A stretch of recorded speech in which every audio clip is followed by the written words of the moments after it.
বলে এখানে সংবাদ সম্মেলনে বলছেন।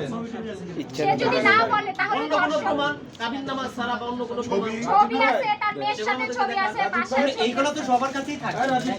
আপনাকে যে কোনো সিদ্ধান্ত বলে দিয়েছে উনি যদি স্বামী না হয় তাহলে ধর্ষক, তাহলে আবার বারবার আমি স্বামী ধর্ষক।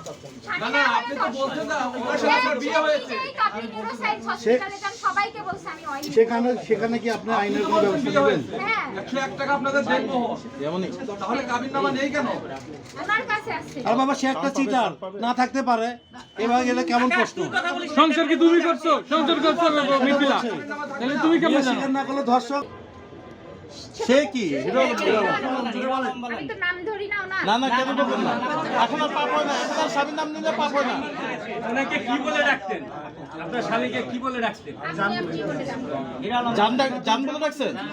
দেখেন আপনি এই টাইপের প্রশ্ন করছেন কেন? আপনাদের সামনে না বলেন কি যেটা বলতে চাও বলো। আপনি ডিভোর্স চান হিরো আলমের কাছে। আমি কি বলি? শেষ করো।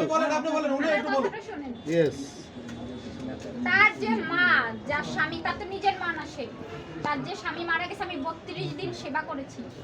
সে তার 3 সন্তান আর হিরো আলম তার বাবার কবর ছুঁয়ে বলবে যে আমি বউ না, তাহলে আমি এখানে আর কোনো কথা। আচ্ছা হিরো আলমকে আপন মাইক দেখছেন? হিরো আলমের হ্যাঁ, দেখছি। তার সাথে আমার মিশতে দিত না ওনার এই মা।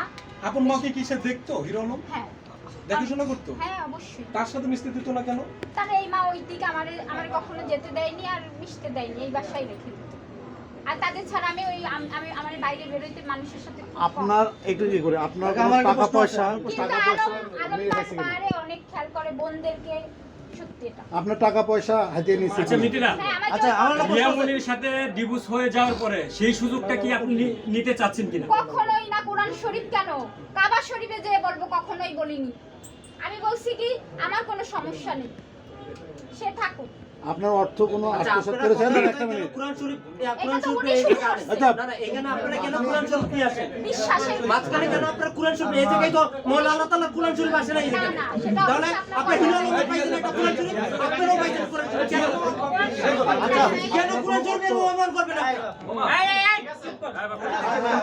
হিরো আলমও কোরআন শরীফ ছিলেন প্রথম খায়, আপনারা প্রথম খান। ভাই ভাই ভাই, আপনি অভিযোগ দিয়েছেন যদি হিরো আলম আপনার স্বামী না হয় তাহলে সে ধর্ষককারী। আপনার কাছে কি এমন প্রমাণ আছে, বা যদি ডিএনএ করা হয় ডিএনএ তে কি ধরা খাবে কিনা একটু বলবেন? অবশ্যই ডিএনএ টেস্ট আছে? টেস্টটা আমি করাইনি, আমার তো এরকম যদি আলম ডিএনএ টেস্ট করায়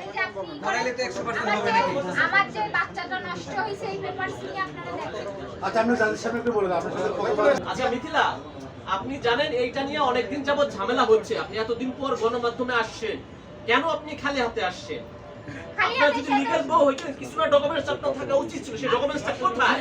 আপনার খালি কথা তো আমরা বিশ্বাস করব না। ছবি প্রমাণ করে না। ছবি প্রমাণ করে। আপনি নিজে বলেছেন যে আপনার 100 টাকা দিয়ে পরে কাবিন হয়েছে আপনাদের, অথচ আপনি তাকে আবার ধর্ষক মানে দোষারোপ করতেছেন কেন? সে মানছে না তাই। ছবি তো করে ধর্ষক হলে তো আপনিও দোষী, সে যদি ধর্ষক হয় আপনিও তো দোষী। আপনারা শুনেন, আমরা দেখতেছি যে আপনারা বলছেন যে স্বেচ্ছায় বিয়ে হইছে, স্বেচ্ছায় তাহলে আপনারা একসাথে সংসার করছেন, তাহলে আবার স্বেচ্ছায় কি ধর্ষণ হয়? স্বীকার না করেন বাপ, ধর্ষণ নিয়ে বাদ দেন না। এই দেখেন, তার মেয়ের সাথে আমার সম্পর্ক।